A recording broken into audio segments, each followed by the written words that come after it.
meu nome é Murilo Andrade e nós somos os idealizadores do primeiro CONAordem. Gostaríamos de agradecer a todos os congressistas que estão compartilhando os seus conhecimentos com vocês. Todos são mestres ou doutores em Direito, palestrantes de alto renome nacional, especialistas em suas áreas. Muito obrigado também ao Centro Universitário Unifaciar por todo o apoio e logística para a realização deste evento. E obrigada a você que está nos assistindo. Tenha mais uma ótima palestra.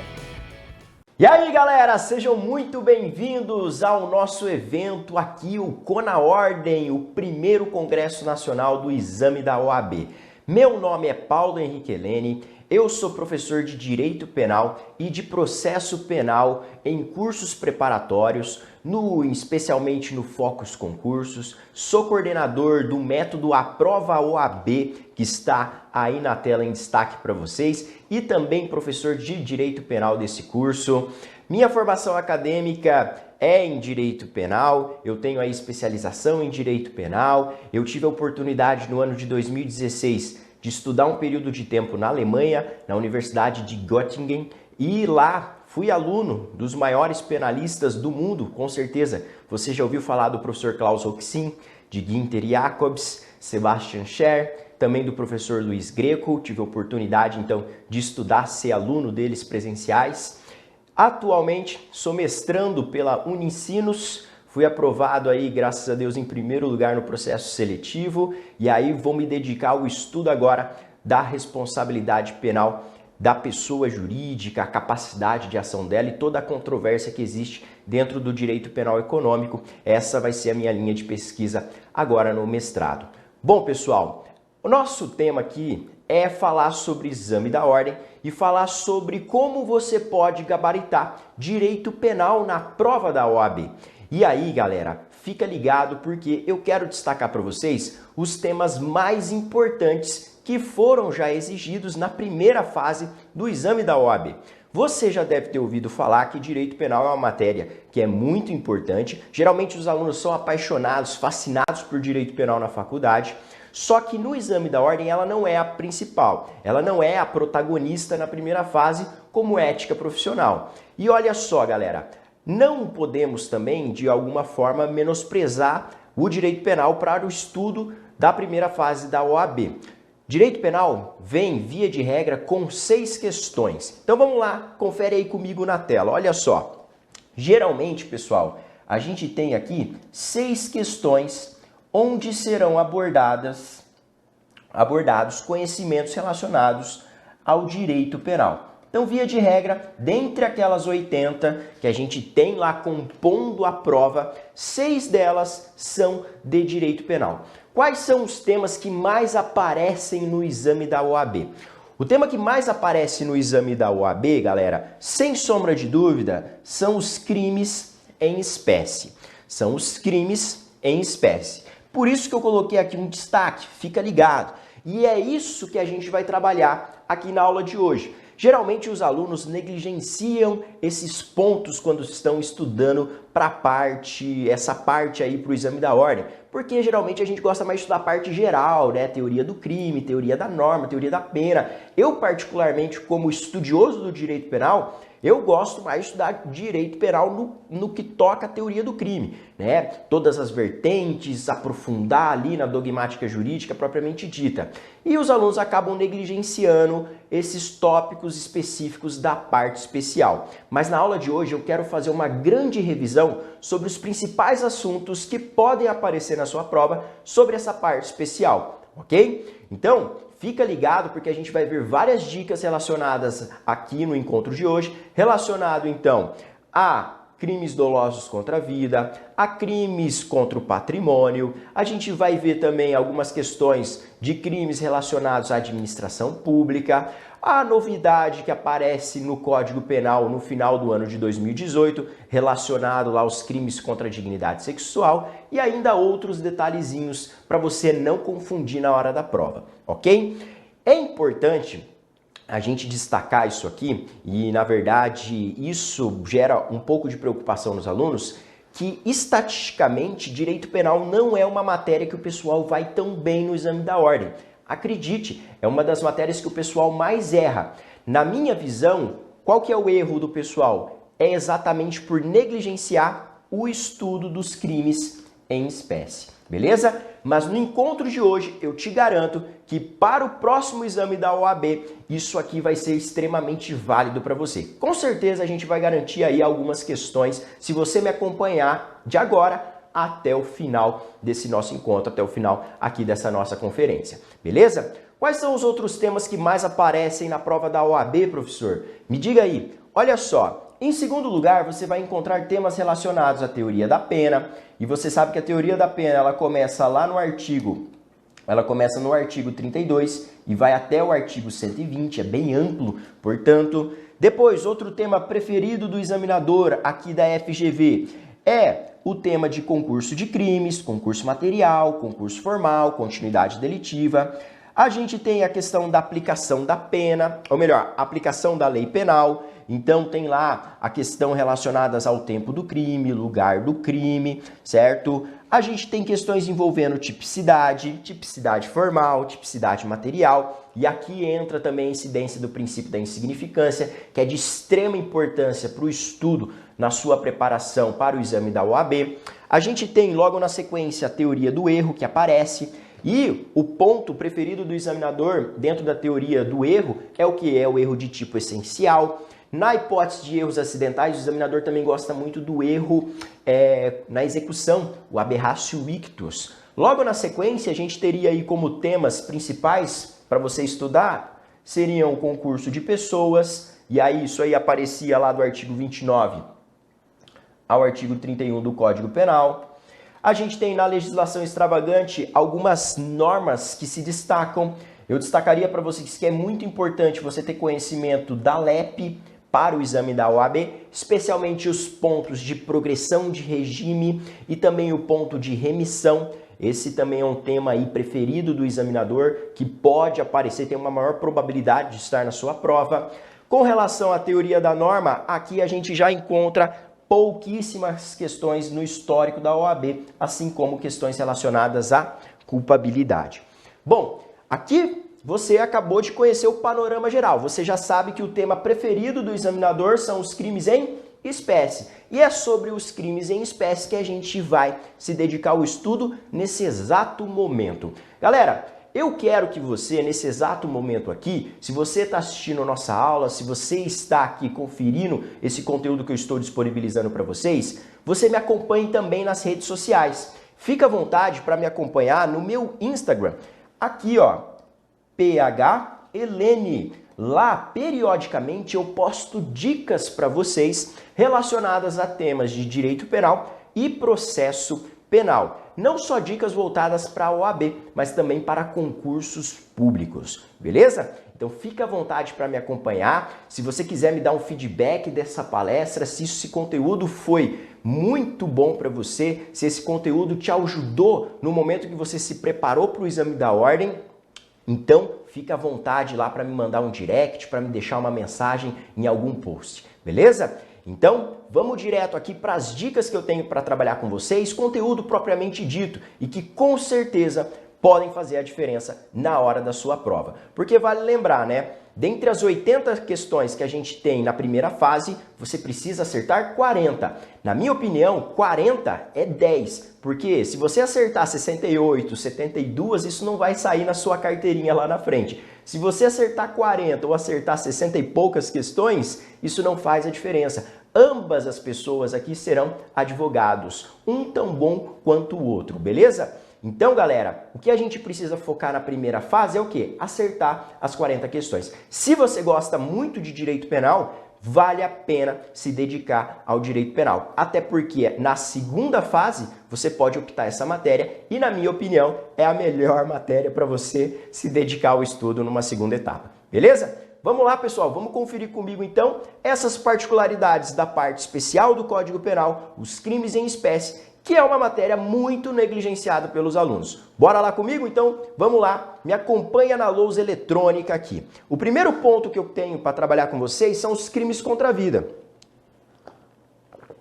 Dentre os crimes contra a vida, eu não vou conseguir aqui, é claro, dentro do que é me proposto esgotar tudo o que é previsto lá nos crimes contra a vida. Eu vou trabalhar alguns pontos que podem fazer a diferença na hora da sua prova. E o primeiro ponto toca a essa questão aqui bem interessante, que os alunos sempre esquecem. É possível a existência de crime de homicídio privilegiado qualificado?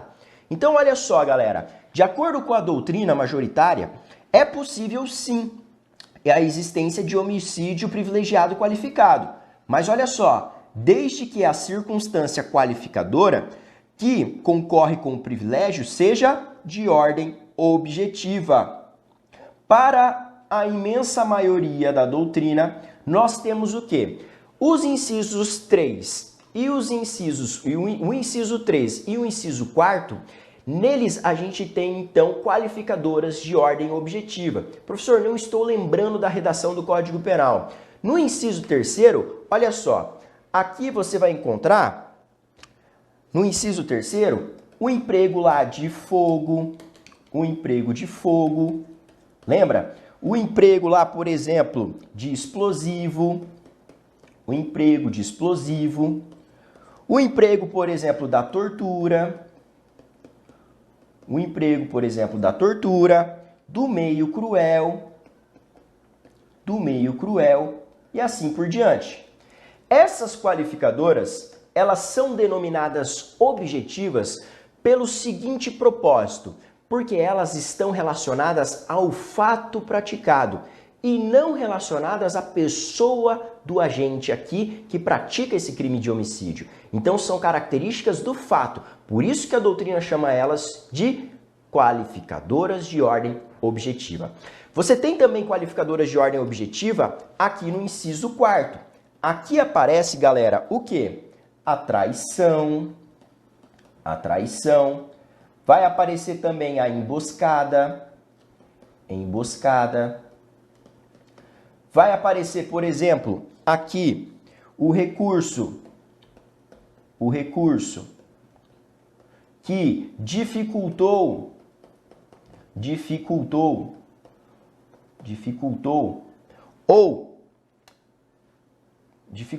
ou impossibilitou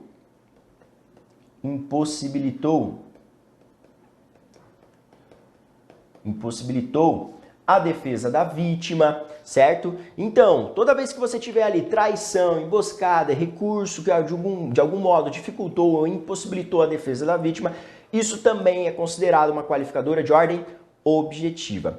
Por que somente as qualificadoras de ordem objetiva é que se comunicam com o privilégio? Se você não está lembrado, quando que eu tenho o privilégio? O privilégio ele aparece lá no parágrafo 1º do artigo 121. É quando você pratica o crime, por exemplo, movido pelo quê? Movido por um relevante valor social ou relevante valor moral, ou quando você age movido mediante violenta emoção. Ok? Então, quando a gente pratica o crime movido por relevante valor social ou relevante valor moral ou movido por violenta emoção, então imagina lá que o cara chega em casa, se depara com a esposa transando lá com o Ricardão, o que acontece? Ele pega o revólver e dá 50 tiros no Ricardão. Galera, nesse caso aqui, essa explosão de sentimento é um exemplo de violenta emoção. Se o tribunal do júri reconhecer o privilégio nessa hipótese, a pena do nosso assassino aqui pode ser reduzida, ok? Galera, o que você tem que lembrar? Que qualificadoras de ordem objetiva podem sim ser comunicáveis, podem estar ao lado do privilégio. Agora, as qualificadoras de ordem subjetiva, que são as demais, por exemplo, motivo fútil, motivo torpe, essas qualificadoras elas são incomunicáveis, tá bem? Não tem como você afirmar que, por exemplo, eu tenho um homicídio praticado mediante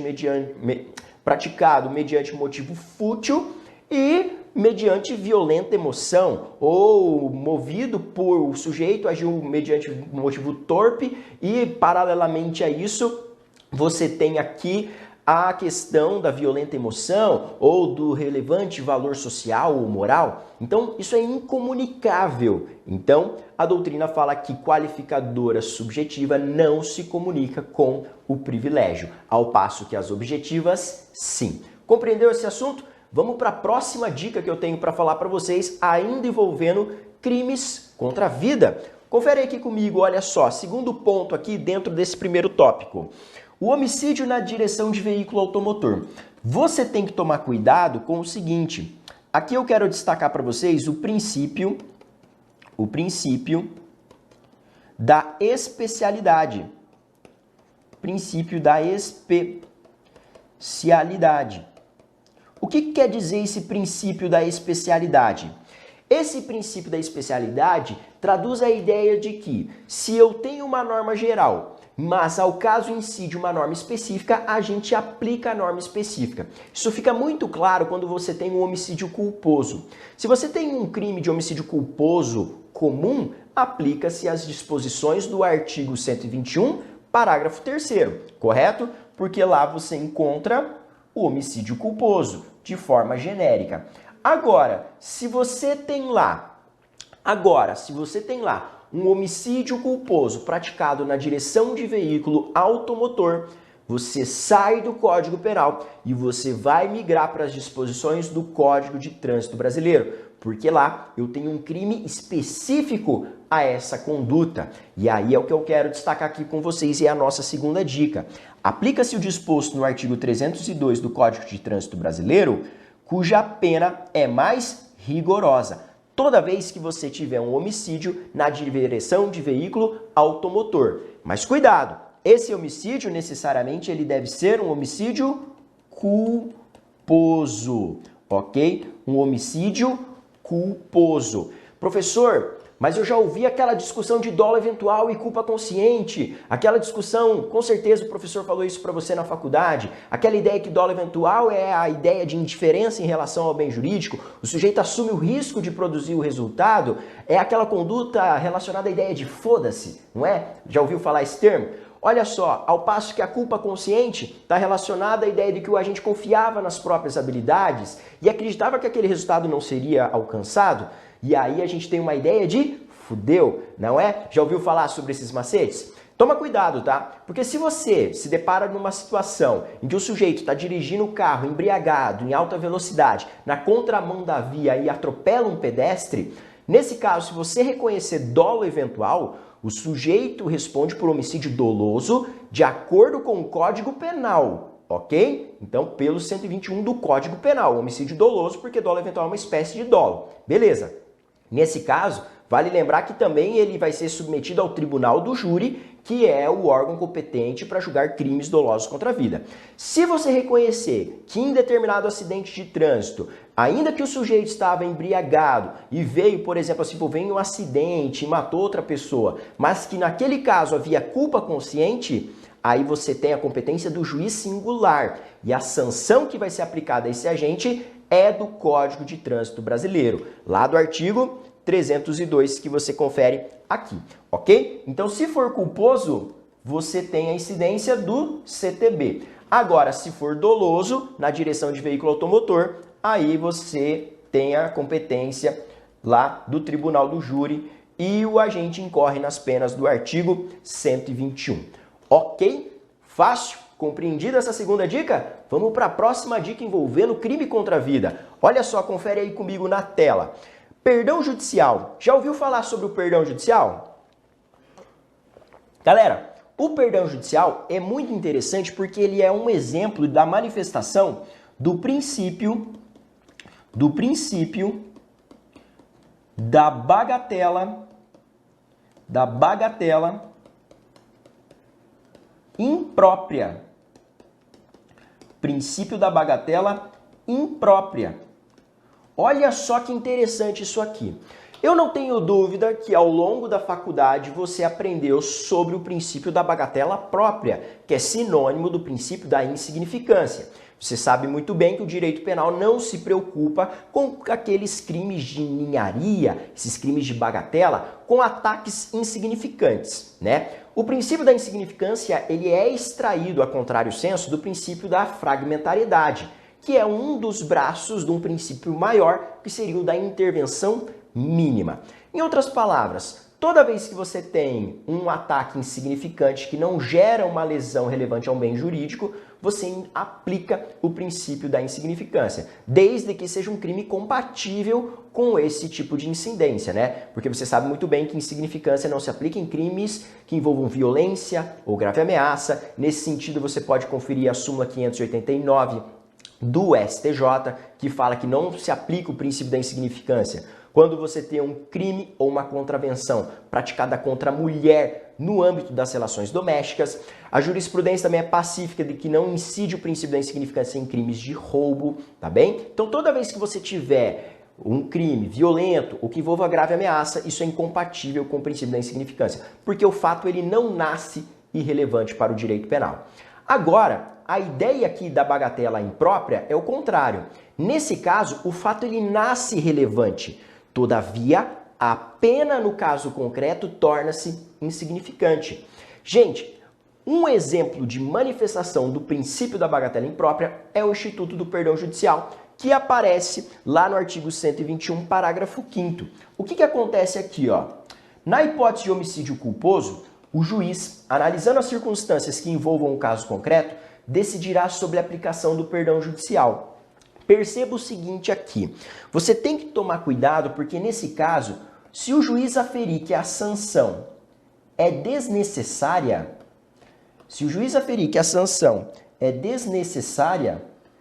ele aplica o perdão judicial. Professor, me dá um exemplo para deixar clara essa ideia na minha cabeça.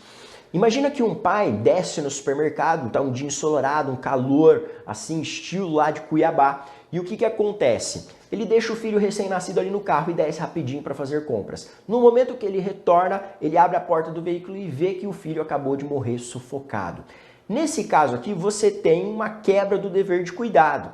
O pai, então, não obedeceu um dever de um homem prudente e automaticamente vai ser responsabilizado por essa conduta, a título de culpa. Você teria aqui narrado um exemplo de homicídio culposo.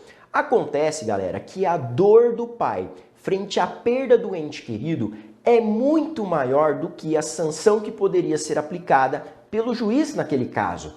Se deparando diante dessa situação, o juiz pode invocar o perdão judicial para extinguir a punibilidade desse pai. Compreendeu? Isso aqui é um exemplo de manifestação do princípio da bagatela imprópria. Perceba que o fato ele nasce relevante, ele é significante, todavia a pena no caso é que é desnecessária, é que é insignificante. Beleza? Compreendido esse ponto, vamos para mais uma dica envolvendo aí crimes em espécie, parte especial do Código Penal. Vamos lá, avançando aqui comigo, pessoal. Aborto necessário. Esse aqui é um baita de um peguinha de prova. E fica ligado, olha só. Caso necessária a realização do aborto por pessoa sem habilitação profissional do médico, exemplo, parteira, farmacêutica, enfermeira, etc. Apesar de ser um fato típico, está o agente acobertado pela discriminante do estado de necessidade. Você tem que lembrar alguns detalhes aqui comigo. Se você abrir o artigo 128 do Código Penal, você vai ver o seguinte. No inciso 1º, você tem lá a possibilidade do aborto quando o aborto for necessário. Quando o aborto ele for necessário. Ok. Agora, no inciso 2º, você tem lá a possibilidade do aborto sentimental.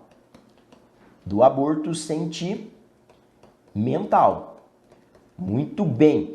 Você também já ouviu falar sobre a ADPF, a Arguição de Descumprimento de Preceito Fundamental, número 54, que autoriza o aborto do feto quando existe a anencefalia. E aí você tem esse julgado aí, grande case do STF, com relação ao anencéfalo. ok? Então seriam as 3 hipóteses aqui que atualmente são pacíficas, que você teria autorização do aborto. Existe um outro julgado, mas é isolado, né, de que o Supremo Tribunal Federal, a primeira turma, decidiu que o aborto até o 3º mês de gestação seria autorizado. Mas isso não é pacífico, é extremamente polêmico. As 3 hipóteses que são pacíficas no nosso ordenamento jurídico são essas: o aborto necessário, sentimental e quando você se deparar diante de um feto anencéfalo, ok? Acontece o seguinte, a minha dica é com relação ao necessário. O necessário, de acordo com o Código Penal, ele deve ser praticado pelo médico. De acordo com a redação do Código Penal, ele deve ser praticado pelo médico. Só que a questão da prova, você sabe muito bem que as questões da OAB, ela vem com um case, né? Então vem uma história narrada, você vai ter que interpretar essa história e, conforme as regras do direito, assinalar a alternativa correta. Esse perfil da FGV pode trazer uma questão envolvendo, então, uma situação de uma parteira, de uma farmacêutica, como eu narrei aqui para vocês, de uma enfermeira, conforme eu destaquei para vocês, que se depara diante de uma situação de uma mãe grávida que, correndo risco de vida, e aí, então, ela atua de modo a praticar o aborto. Nessa hipótese aqui, essa enfermeira, essa parteira, ela está amparada por conta dessa disposição do artigo 128 do inciso 1º? Não está, porque aqui é só praticado pelo médico. Então eu só não tenho aqui a tipicidade com relação ao médico. Todavia, você pode invocar para absolver essas pessoas a tese do estado de necessidade, que é uma causa excludente da ilicitude que aparece lá no artigo 24 do Código Penal, tá bem? Então, galera, você tem aqui então o sacrifício de um bem jurídico para salvaguardar outro bem jurídico. Perceba que a enfermeira, a parteira, ela sacrifica a vida intrauterina para salvaguardar a vida extrauterina, que é a vida da mãe. Então, diante dessa situação, embora ela tenha praticado um fato típico, não há que se falar em responsabilidade penal, porque isso não é ilícito, não é antijurídico, porque esse comportamento estaria justificado pelo estado de necessidade. Compreendeu? Então tem que tomar cuidado com esse peguinha que pode aparecer na prova. Beleza? Bola pra frente. Vamos para mais uma dica aí que eu quero trabalhar com vocês. Olha só, crimes contra a honra. Galera, nos crimes contra a honra, nós temos um detalhe relacionado à retratação. O que é retratar-se? Galera, retratar-se é você voltar atrás, desdizer o que foi dito. E aí, esse instituto da retratação, ele também é uma causa de extinção da punibilidade. Afasta ali, então, por exemplo, a responsabilidade penal. A pessoa, então, pode ser beneficiada com a retratação, só que em 4 crimes específicos no Código Penal. Você tem que tomar muito cuidado com isso. Então, vamos conferir aqui. Pela retratação, o agente reconsidera a afirmação anterior e, assim, procura impedir o dano que poderia resultar da sua falsidade. Há hipóteses legais em que a retratação exige há hipóteses legais em que a retratação exime o réu de pena. Esses casos são os de calúnia, difamação, falso testemunho e falsa perícia. Então você tem que tomar cuidado e memorizar que somente nesses 4 crimes aqui admite-se a retratação como forma de extinção da punibilidade. Na calúnia, então, se você imputar falso crime a outra pessoa e se desdizer, extingue a punibilidade. Na difamação, quando você imputa fato desonroso a determinada pessoa, se você se desdizer, você tem aqui a extinção da punibilidade. No crime de falso testemunho, no crime de falsa perícia, da mesma forma. Tem que tomar cuidado com um baita pega de prova aqui. Pessoal, a injúria admite retratação? Toma cuidado, tá? A injúria é o quê? A injúria é você atribuir uma qualidade negativa a determinada pessoa. Quando você atribui uma qualidade negativa a determinada pessoa, você ofende a honra subjetiva. Imagina que você vira para o seu colega dentro da faculdade e fala assim, ó, você é um burro porque você não sabe nada de direito penal. O que acontece? Você ofendeu aquela pessoa, abalou então a autoestima dela, a honra subjetiva. Adianta você se retratar? Adianta você se desdizer o que você disse? Então tem que tomar cuidado, tá bem? Tem que tomar cuidado porque não adianta, nesse caso da injúria em particular, você não tem o afastamento aqui da responsabilidade, ok? Então a injúria não admite a retratação, tá bem? Então, basta você pensar, né? Você xinga uma pessoa, fala, seu burro, seu bosta. Adianta você chegar para ela e depois falar, olha, meu amigo, você não é burro, você não é um bosta. É até pior, né? Se você ainda fizer isso frente ao público, ok? Beleza? Próxima dica que eu tenho para trabalhar com vocês, fica ligado aí, ó.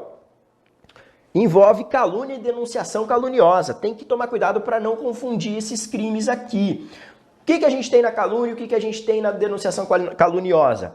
Um aparece no 138, o outro no 339 da parte especial. Na calúnia você tem o quê? Imputar determinado fato previsto como crime, sabidamente falso. Toma cuidado que tem aqui uma grande dica para você. E se eu imputo uma contravenção penal, sabendo ser falsa a determinada pessoa? Se você imputa uma contravenção penal, não é calúnia, mas é difamação. Tá bem? Anota essa dica no seu material aí, que isso pode aparecer na sua prova, ok? Dica de ouro, hein? Qual que é a diferença em relação à denunciação caluniosa? Na denunciação caluniosa, você tem uma calúnia, porque você imputa a alguém falsamente fato definido como crime. Só que vem um plus. Você tem o quê? Dar causa à instauração de procedimento oficial contra alguém. Por exemplo, um inquérito policial. Imagina só. Diante dessa comunicação falsa do crime aqui, é instaurado um inquérito policial, tá bem? Ou uma ação penal, ou um procedimento de investigação criminal lá no Ministério Público. Então, qualquer procedimento oficial. Se você der causa diante dessa comunicação falsa aí, diante dessa imputação de um crime falso, isso é denunciação caluniosa, tá bem? Então, perceba aqui que a denunciação caluniosa é uma conduta até mais grave que a calúnia. De outro lado ali, olha só. Na calúnia, você tutela a honra objetiva da vítima, isto é, a reputação perante terceiros. A ideia da honra objetiva está relacionada ao que os outros pensam de você, a sua imagem perante terceiros. Ao passo que, quando você tem aqui, na denunciação caluniosa, você tem a tutela do regular andamento da administração da justiça, impulsionada de forma inútil e criminosamente. E em segundo lugar, a gente também tem a tutela da honra da pessoa ofendida. E aí, guardou esse detalhe? Vamos para a próxima dica. Olha só, injúria racial e racismo. Vamos fazer um paralelo aqui. Com relação à injúria racial, com relação ao racismo. O dolo do agente, galera. Na injúria, você tem o quê? Pessoa determinada. Guarda isso. Ao passo que no racismo, você discrimina um grupo. A injúria, ela prescreve sim, lá conforme os prazos do artigo 109 do Código Penal, tá bem? Ao passo que o crime de racismo, de acordo com o texto constitucional, inclusive o texto do Código de Processo Penal, é imprescritível. Bora! Fiança é admissível quando você tem a injúria, ao passo que o crime de racismo também é considerado um crime inafiançável pela redação do Código de Processo Penal. A ação penal é importantíssima você lembrar disso.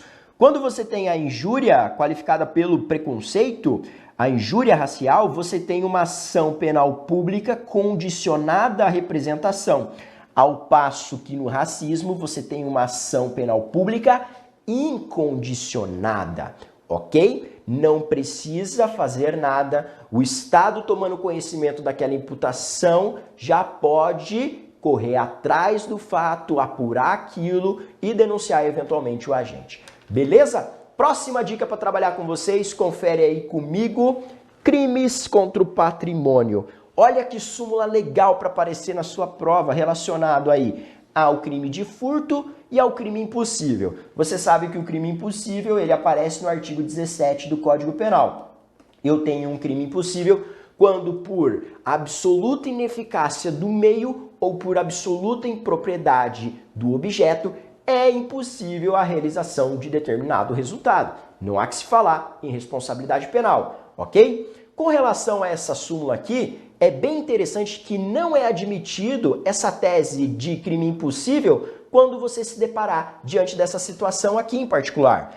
Sistema de vigilância realizado por monitoramento eletrônico ou por existência de segurança no interior de estabelecimento comercial, por si só, não torna impossível a configuração do crime de furto, tá bem? Então não torna impossível por si só a configuração do crime de furto. É interessante porque no Rio Grande do Sul já aconteceu um caso, numa loja de departamento, o sujeito entrou lá, pegou um objeto na prateleira e aí ele ao sair, né, o pessoal da segurança já estava monitorando, estava esperando ele cruzar o caixa para dar a voz de prisão. E aí, no momento que fizeram a abordagem, você está saindo sem pagar, você está preso, ele jogou o produto para fora da loja, o parceiro dele pegou e saiu correndo. Consumou o crime de furto? Consumou, tá? Então você perceba que esse sistema de vigilância ele não é um meio absoluto de evitar a prática de crimes, de furto especificadamente. E foi isso aí que o STJ registrou nessa súmula. Guarda isso porque isso pode aparecer na sua prova dentro de uma questão muito bem elaborada. Vamos lá, mais uma dica para você aí gabaritar direito penal na prova da OAB. Súmula 511 do STJ. É possível o reconhecimento do privilégio, previsto no parágrafo 2º do artigo 155, nos casos de furto qualificado, se estiverem presentes a primariedade do agente, o pequeno valor da coisa e se a qualificadora for de ordem objetiva. Vale lembrar que qualificadora de ordem objetiva são aquelas qualificadoras que têm relação ao fato praticado, ok? Por exemplo, rompimento de obstáculo. Vamos para mais uma dica? Vamos lá! Consumação do crime de roubo. Isso é importantíssimo para a sua prova. Quando que se consuma o crime de roubo? Súmula 582. Consuma-se o crime de roubo com a inversão da posse do bem mediante emprego de violência ou grave ameaça, ainda que por breve tempo e em seguida a perseguição imediata ao agente e recuperação da coisa roubada, sendo prescindível, então dispensado, a posse mansa e pacífica ou desvigiada. Galera, essa súmula aqui, ela incorpora o que a gente tem na jurisprudência e na doutrina, denominado de teoria da amócio. Teoria da amócio. Professor, o que quer dizer essa teoria? Para consumar tanto furto como roubo, basta a inversão da posse. Então, inverteu a posse do bem, ainda que ela não seja mansa, ainda que não saia ali da esfera de vigilância da vítima, naquele momento já tem a consumação, ok? Isso vale tanto para o roubo como para o furto. E você tem que tomar cuidado que essa súmula também pode aparecer na sua prova dentro de um belo enunciado, tá bem? Bora para mais uma dica. Vamos lá, confere comigo aí. Receptação e favorecimento real. Isso aqui se aparece na prova, derruba a galera. Derruba todo mundo. Qual que é a diferença? Receptação, galera, é um crime contra o patrimônio, ao passo que o favorecimento real é um crime contra a administração da justiça. Na receptação, o agente busca vantagem pessoal ou de terceiro, que não o autor do crime anterior. Se liga nisso. No favorecimento real, você tem o agente ele não busca vantagem pessoal, mas assegura vantagem assegura a vantagem do autor do crime anterior, prestando-lhe auxílio. É exatamente essa diferença. Está na vantagem pessoal, no caso da receptação, e daqui da ausência da vantagem pessoal, no caso do favorecimento real. Fica ligado com isso, beleza? Bora aprender um pouquinho mais da parte especial do Código Penal? Escusas absolutórias. O que a gente tem aqui nas escusas absolutórias? Gente, esse tema aqui é fantástico para aparecer na hora da prova. E isso vale tão somente para os crimes patrimoniais. Perceba o seguinte, olha só, é isento de pena, então uma causa que afasta a responsabilidade penal. Quem comete qualquer dos crimes previstos nesse título, por exemplo, furto, contra quem? Contra o cônjuge, na constância da sociedade conjugal, ou contra ainda ascendente, descendente, seja o parentesco legítimo ou ilegítimo, seja civil ou natural. Eu preciso que você, para a prova da OAB, memorize esse artigo 181. Só que ele ainda tem outras peculiaridades, porque ainda vem um 182 e um 183. Vamos conferir comigo a redação com eles na tela. No 182 aparece o quê? Somente se procede mediante representação, então ação penal pública condicionada, se o crime previsto nesse título é cometido em prejuízo do cônjuge desquitado ou separado judicialmente. Hoje a gente já não tem mais essa figura aqui, né? Então é o cônjuge separado, divorciado.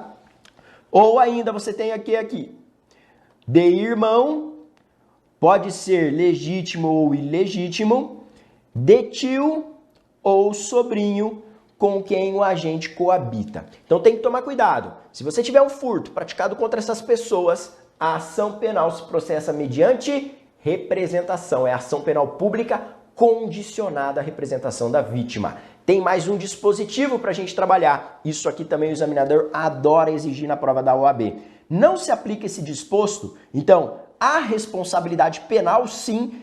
Em que hipótese? Se o crime é de roubo, se é de extorsão, ou, em geral, quando haja emprego de grave ameaça ou violência à pessoa, tá bem? A escusa absolutória, galera, guarda que ela é incompatível com os crimes violentos e que envolvam grave ameaça. O que mais?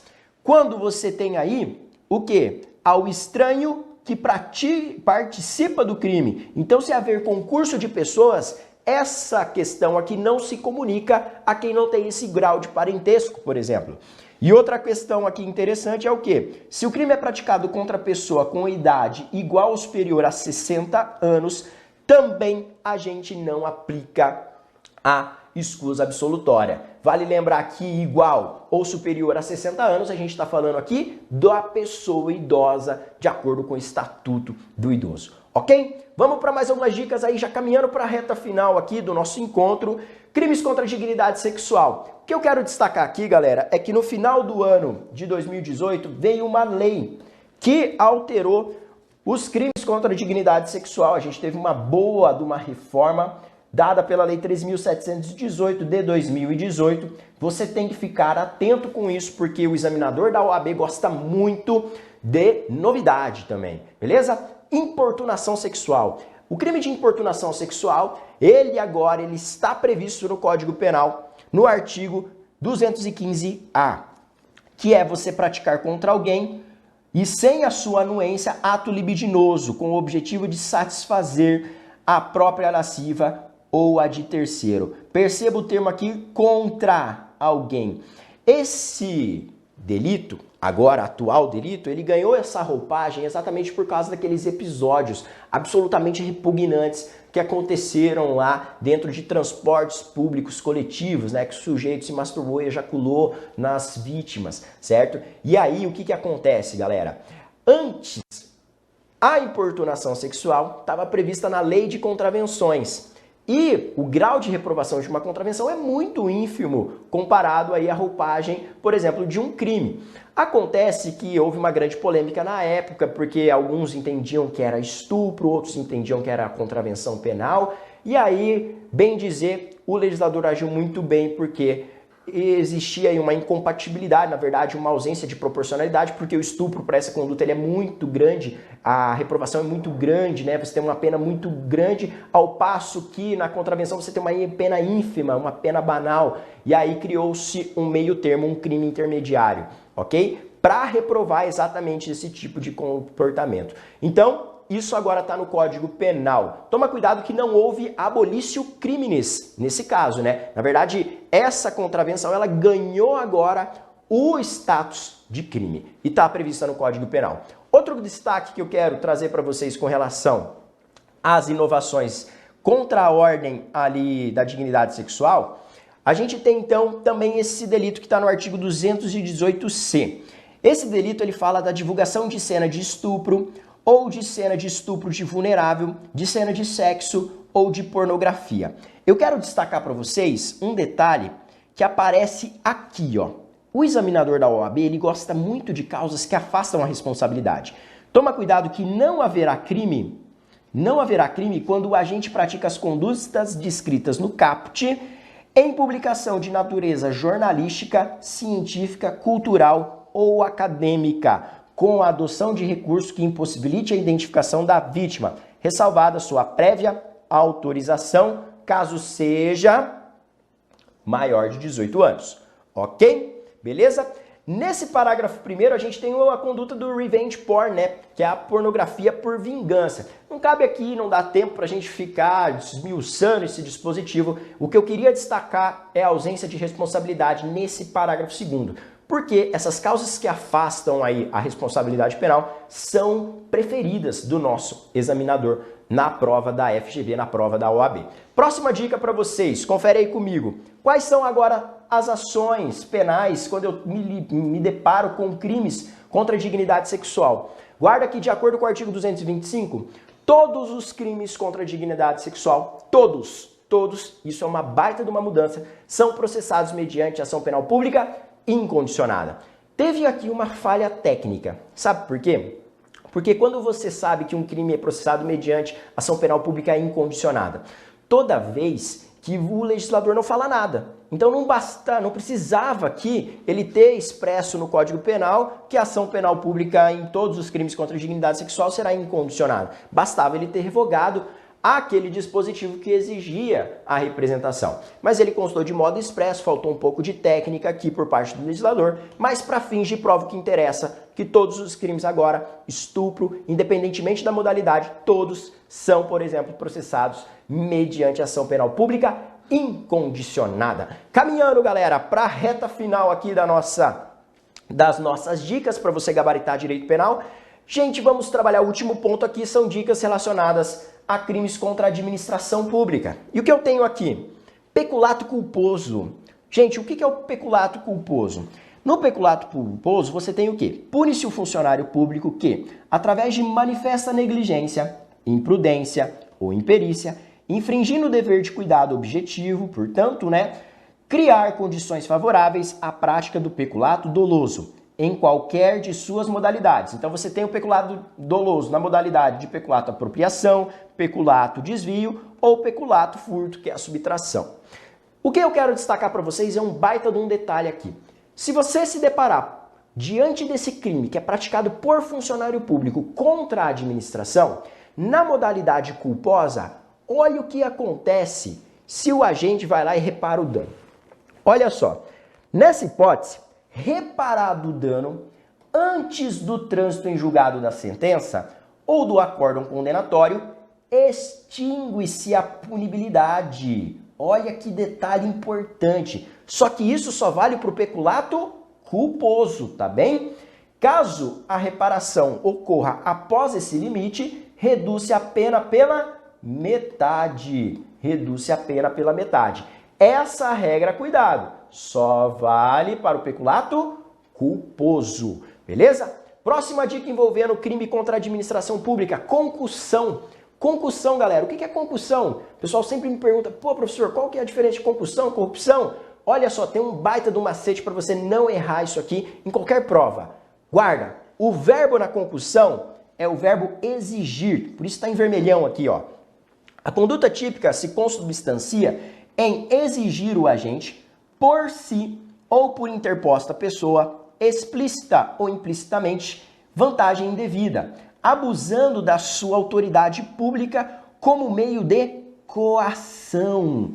Olha só, eu tenho uma violência psicológica aqui, pessoal. Toma cuidado, tá?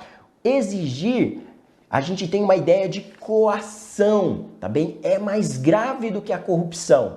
E olha que detalhe importante. Professor, na concussão, qual que é o verbo? Na concussão, eu tenho o verbo exigir. Exigir.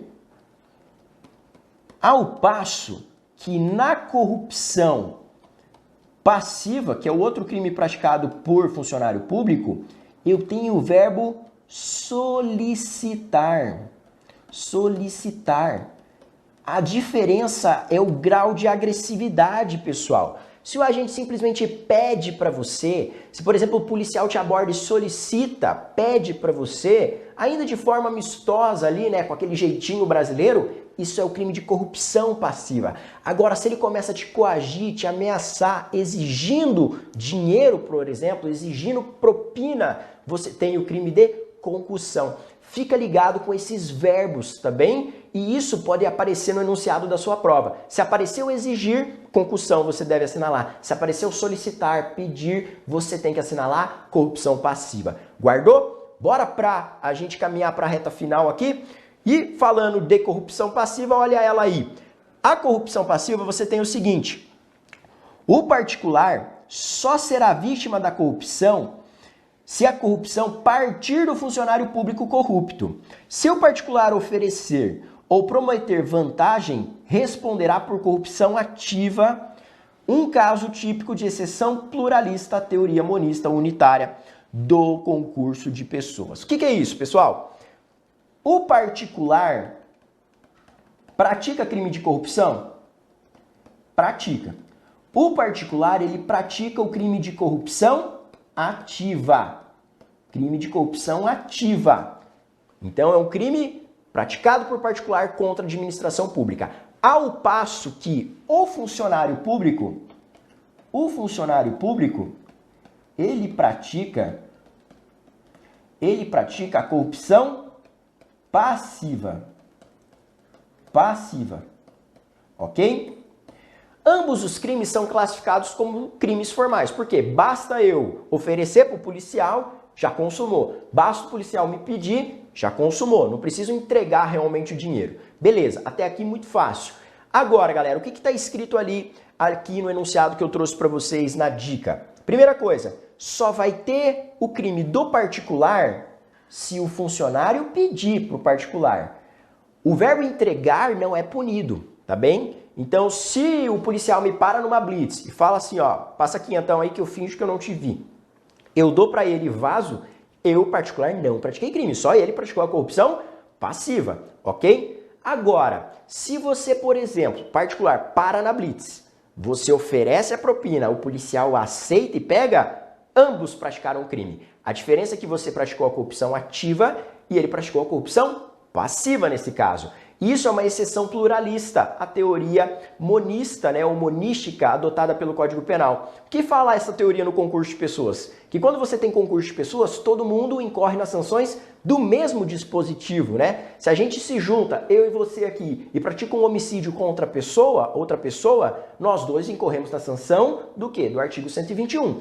Agora, se a gente pratica um crime de corrupção e você tem aqui as figuras do corruptor e do corrupto, cada um responde nas sanções de um determinado dispositivo. Isso é uma exceção pluralista. É o mesmo caso que acontece no aborto, né? Se você tem lá o aborto praticado pela gestante em concurso com o médico não responde pelo artigo 124. Ele vai responder pelo 125 ou pelo 126, a depender do consentimento ou não da gestante. Isso também é um exemplo de exceção pluralista, teoria monista, beleza? Vamos lá, pessoal. Última dica que eu tenho para trabalhar com vocês aqui está relacionada à corrupção passiva e à corrupção ativa. Guarda que os verbos são solicitar com relação à corrupção passiva. Perceba que se eu entregar não é crime. O agente funcionário público que recebe ou aceita a promessa também responde por corrupção passiva, e eu tenho só a corrupção ativa quando eu tenho então o oferecimento ou a promessa de vantagem. Ok?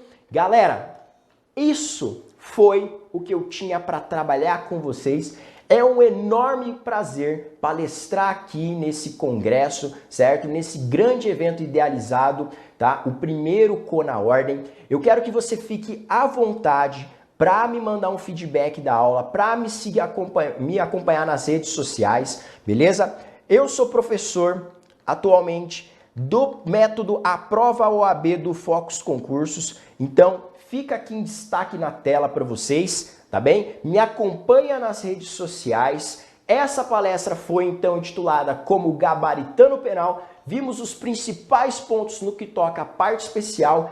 Eu te desejo uma boa sorte para fazer a sua prova, uma excelente preparação, arregaça com tudo, se dedica ao estudo do direito penal e eu te vejo aí nos corredores dos fóruns, beleza? Um forte abraço, valeu!